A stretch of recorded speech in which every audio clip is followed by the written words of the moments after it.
Odinga huko nanu mipimo. Raila, wapi kofia juu ya hewa tafadhali? Kofia juu ya hewa. Yeah, check. Wana molo huonyala nilichuma mateno bata. Agwago huonyala kopito mutema domo kesungu. Toanga domo kesungu. Wanga domo kesungu. Ayako domo kesungu. Tofatu domo kesungu. Tozomo domo kesungu. Gidoluo.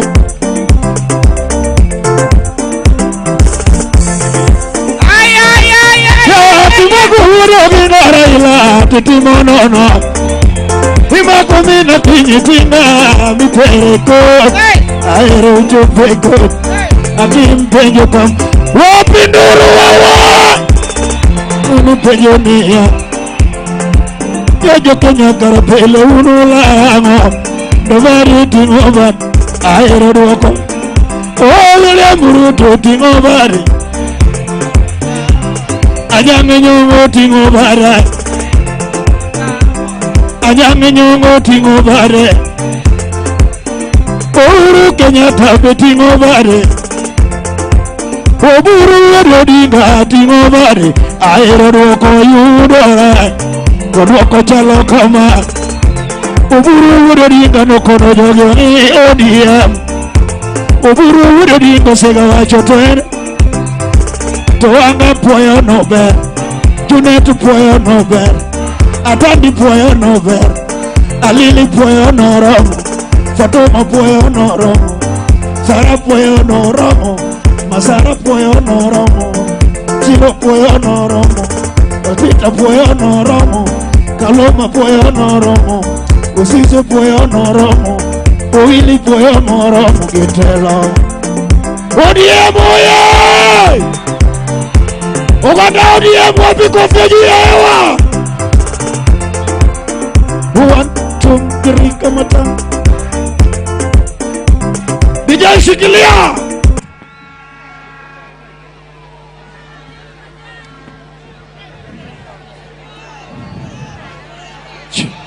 Adjust mic.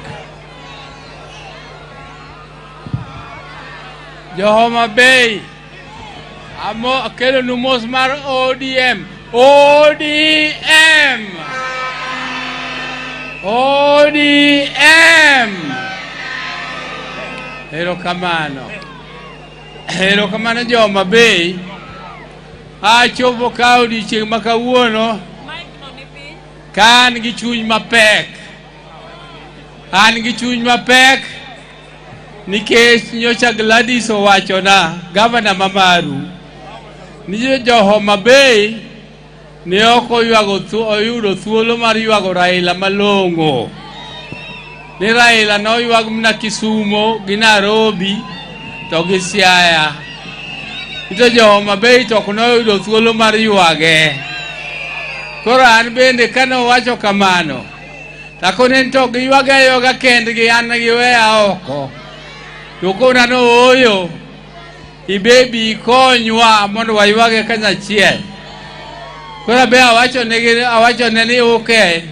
Semeji nyawang'aya abiro mane momiya chopo. Mane omiya chopo. Tadwa ng'iso uno wadwa no manyonindo ni. Podo kata kanindo to chunya pod denda pod boka podo ka ng'e ni Raila no sewe adier.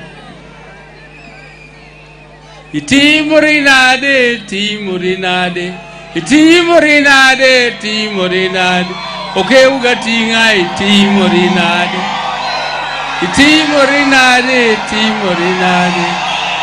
Okay, uga tinga itimori nade.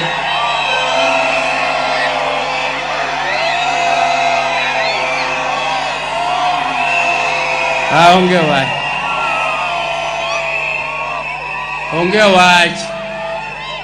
Kata kamano wawacho ni piny ni osiko tok sikie. Piny osiko tok tim nade sikie. Koro miyo ji biro dhi, waduro te wabiro dhi, joma tindo dhi, joma dongo bende dhi. Emomiyo ng'ato kik we ni koneno ni an kuom hiko osedhi kama ni owe nabiro kuongode. Samoro en monyalo kuongoda. Omiyo gimiluongo ni age is numbers. Koro an to pacha to en Gen Z. Mane omiyo jo Gen Z gi duto ohera gimiya nying mar Gen Z. Kata higa ng'eny. Koro miya mor jothurwa waywago Raila to wa celebrate. Raila nyocho dak full life. Nyocho dak full life. En ng'ama nyocho hero ji. To en bende wuone dende nyocho hero jode. Ohero nyithinde. Ohero dende bende. Nyocho okuneno kaka wadga kinyi rwakre maler. Okuneno kaka gimokete dende bende material mana mang'icho. Koro miyo en ng'ama nyocho dak full life. Ma kadni nyocha bende Nyasaye nyalo rewind ike backwards. To bedi nyocho donjo diboko bedi nyocho medo mana ng'ato makoro konyo nyagim. To akwayo jodalawa ni gima duong' manyicha Raila owewago en chama marwa miluongo ni ODM. Mar ariyo owewa gi message mar riwruok mar oganda. Oganda u koriwre to jomoko luorou. Oganda u koriwre jomoko miyou respect. To ka un jok mang'oyo makiny ng'ane yanyo wadgi, ng'ane ni duoko wadgi, ng'ane timre koni, to ji biro chayou kata ng'at mabiro dwa loso kodu onge. Nikech ong'e ni uke ka chietho winyo, okawo ng'atu moro bathe koni, kendo okawo moro koni, otero dhigo kucha kumohero. Ubiro lokru joma malache. Kik ubedu ginene makamano. Wan kaka oganda wariwre uru, wabedu uru gimoro achiel, to kendo wariwre chama marwa mar ODM. Mane gima duong' madaher ni mondo awachni. An jodalawa awachunu ni nyocha ok ang'eyo ni sama nyopod aywakni ni jogi yawa ginyalo neno ni an maromo mondo giket misigo mar bedo party leader e goka ni ODM. Tanyalo wachonu jodalawa ni kata nyicha giketo msigo no, tan bende abendo arano wadga kinya bendo wadga okega tinga abe kuto ok nyal tama abiro ting'o kuodono.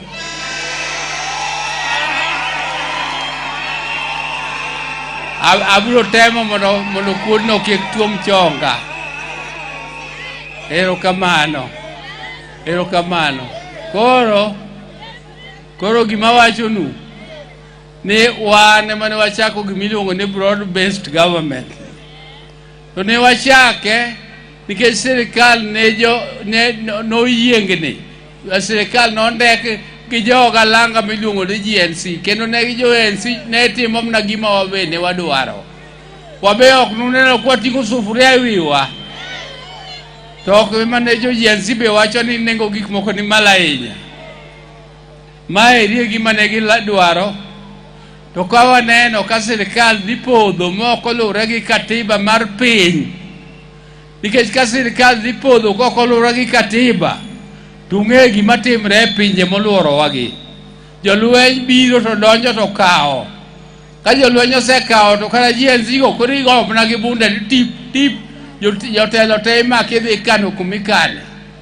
Koro miyo nyicha waweyo ni mondo wabedie sirikal, mondo wariw sirikal kik podhi, to mondo gima jowa be nyalo yude sirikande ni gindalo modong' gi bemro gi yudi.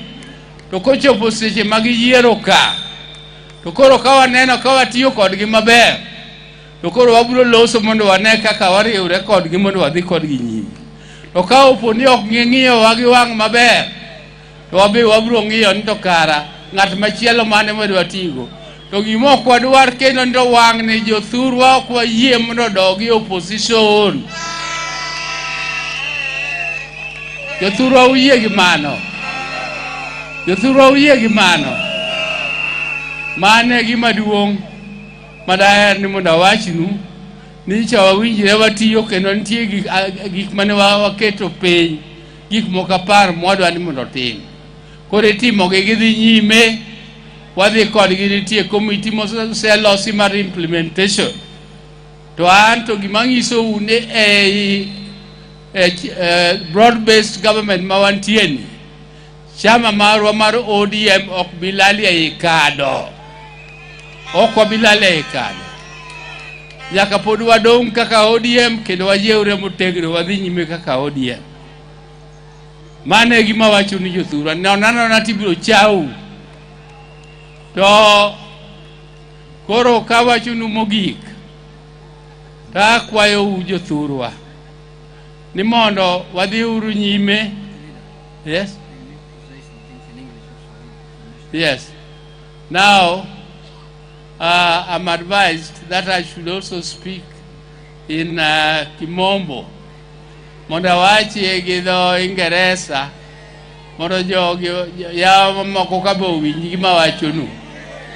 Ting'eni moko miwacho ni jou ming'ado nigi rieko, ok idwa ni mondo ji te owinji.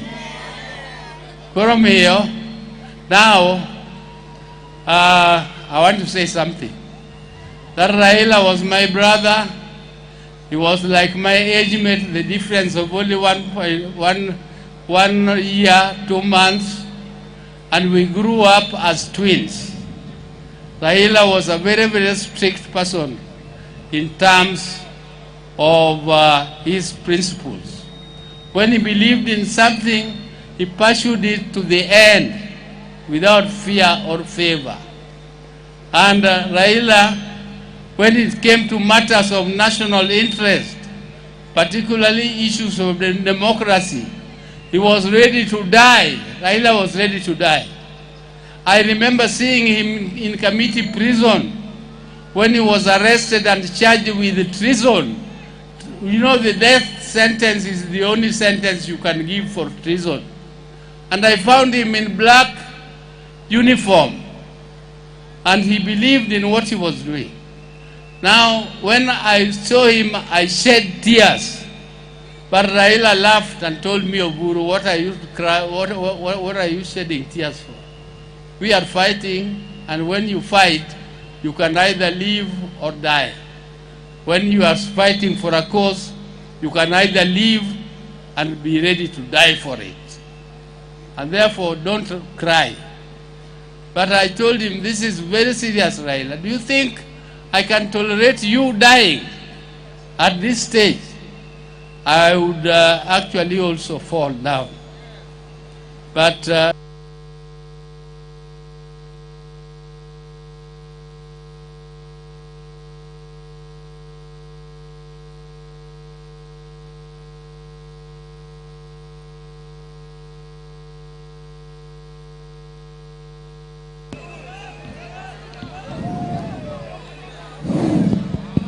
now, Raila believed in his principles and he would fight to death. But unfortunately, when he fell ill, I did not expect him to die at this stage. We talked, and we were talking on a daily basis. But one morning I was just told he had collapsed when he was walking around his compound, and that became the end of him. He was resuscitated, but they could not. The doctors failed at the ICU. So be that as it may, let my brother's soul rest in eternal peace forever. Now, Raila left us in ODM. This is the precious prize he left for us. He left us with a very precious gold, which is the party of ODM. And he left us with a message of unity. We have to unite, and I'm telling people of ODM all over the country that if you don't unite, nobody will respect you. If you are a weak party, nobody will want to negotiate with you. People in politics, people like you as much as the people love you. How many people are you bringing on the table? How many votes are you bringing on the table? That is as much, people love you as much as that. But I'm also pleading with you, my people. Last time, you did not register as it should be. And I'm urging you, registration is coming. Please, my Gen Z, my age mate, my Gen Zs, please register as voters.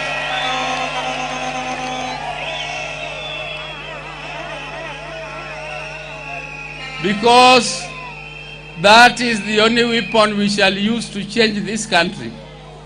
You cannot change the country when you don't have a vote. Nobody is going to respect you if he knows you are just a talker, an empty talker, and you don't have a vote. The only weapon that you can fight for and make changes in this country is through the ballot. The ballot is the only way, and that is the only democratic principle for which Raila stood. And therefore, my people, I'm urging you to stay in this broad-based government, but also vote. And I'm also taking this opportunity to thank President Ruto for what he did to us when Raila was sick. I was with him, we were with him and Raila, only the two of us. We talked for about 3 hours, and we were convinced that Raila needed to go abroad for treatment. And Ruto very, very quickly organized transport to take him there. When Raila died, he took very quick action. Within 1 day, Raila was back in Kenya. Because Raila had written in his will that he wanted to be buried within 72 hours.